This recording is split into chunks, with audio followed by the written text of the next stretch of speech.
Hi friends, in our time together today, I'm introducing that very popular reel, The Wind That Shakes the Barley.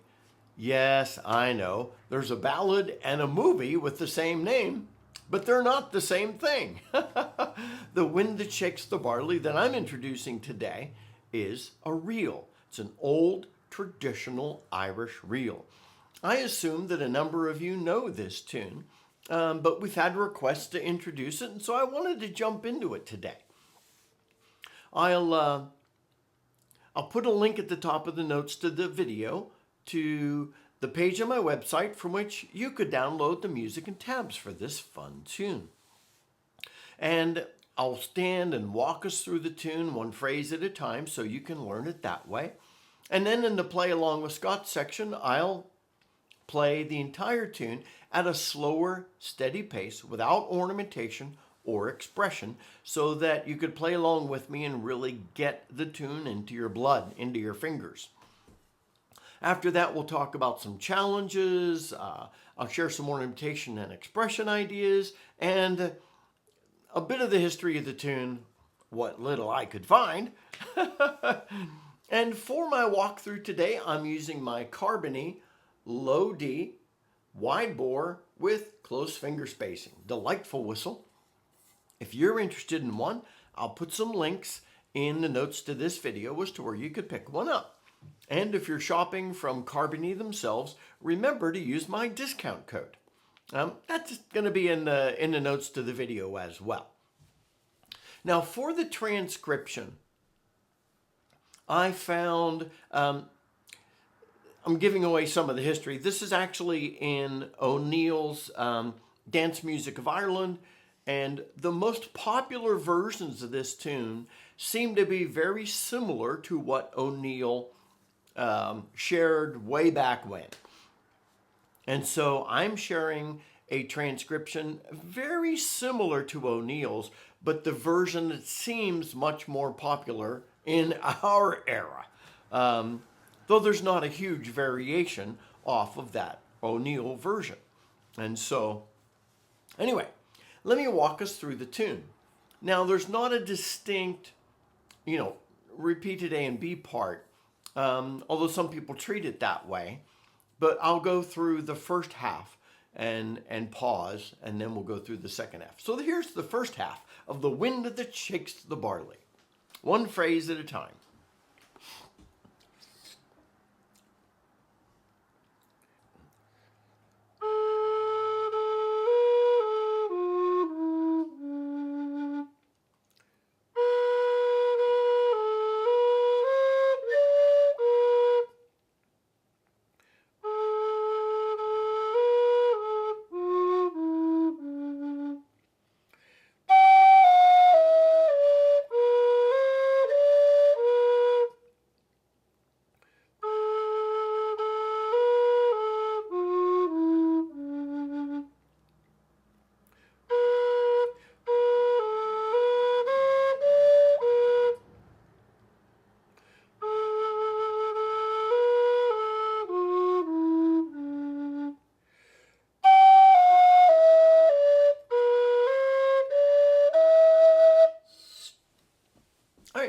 That is the first half of the tune. And yes, I love that some of these tunes are, they have a dominant theme that feels fairly repetitive, and that's a nice feature, and it makes them easier to learn. Here's the second half of the tune.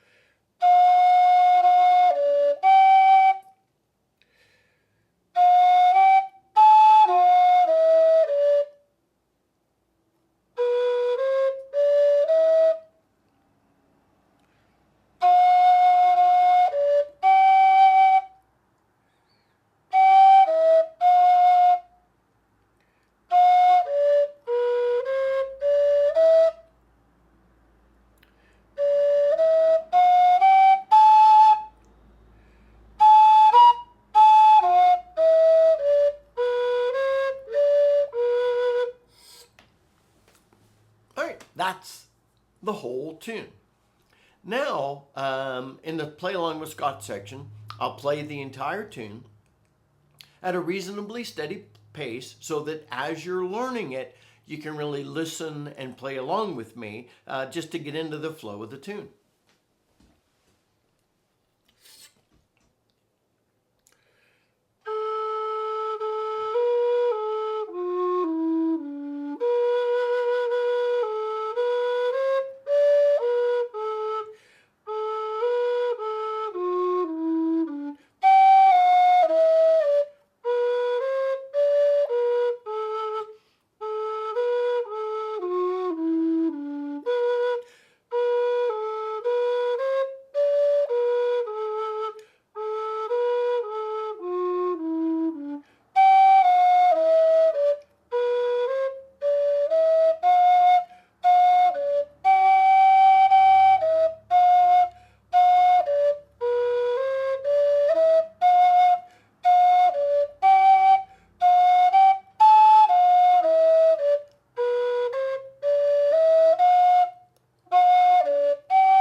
All right, that's the whole tune.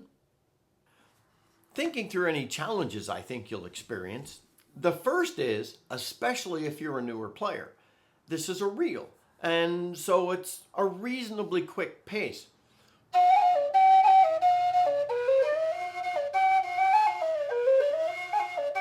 And you could feel flummoxed by that. And I should have played it even just a hair faster than that. Please don't feel flummoxed or challenged, intimidated by the pace of the tune. Play it at the pace you can. If you have to play it a lot slower, that's perfectly fine. That's how we learn things. And so dive into the tune at the pace at which you are able to comfortably play. Now, doing that will help you learn overall to play it a little faster. You could start off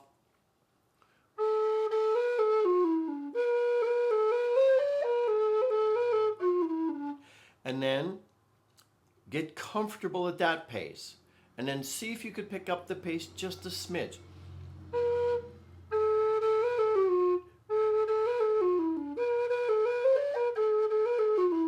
And then see how that goes. Over time, you will get quicker. But patience, patience, patience. And I don't mean hours, I don't mean days, I honestly don't even mean weeks. Patience over months. To get comfortable to the point where you could play fluidly at a faster pace. Play it at the pace you can. Now, as you go through that first bit, this is going to catch you off if you're not accustomed to that type of run. A lot of runs skip a note in places.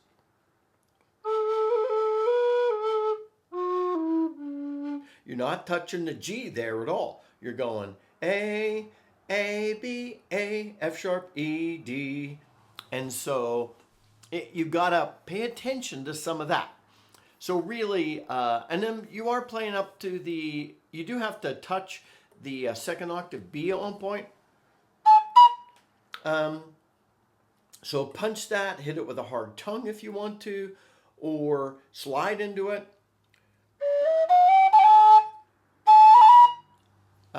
You can ornament your way into some of those higher notes that you need to punch hard if that's a challenge for you on your whistle. And so that's like one of the tricks you could do there. So anyway, think through that. Now, ornamentation and expression, it's a quicker tune. So the tune's going to have a pace of its own. Let the tune flow and then see what's going to accentuate it. Like, for example, you get that opening sequence.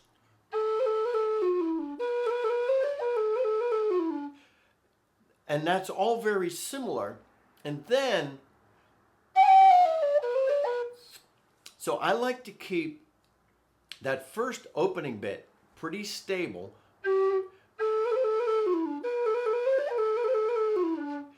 Then you get there, then punch that jump.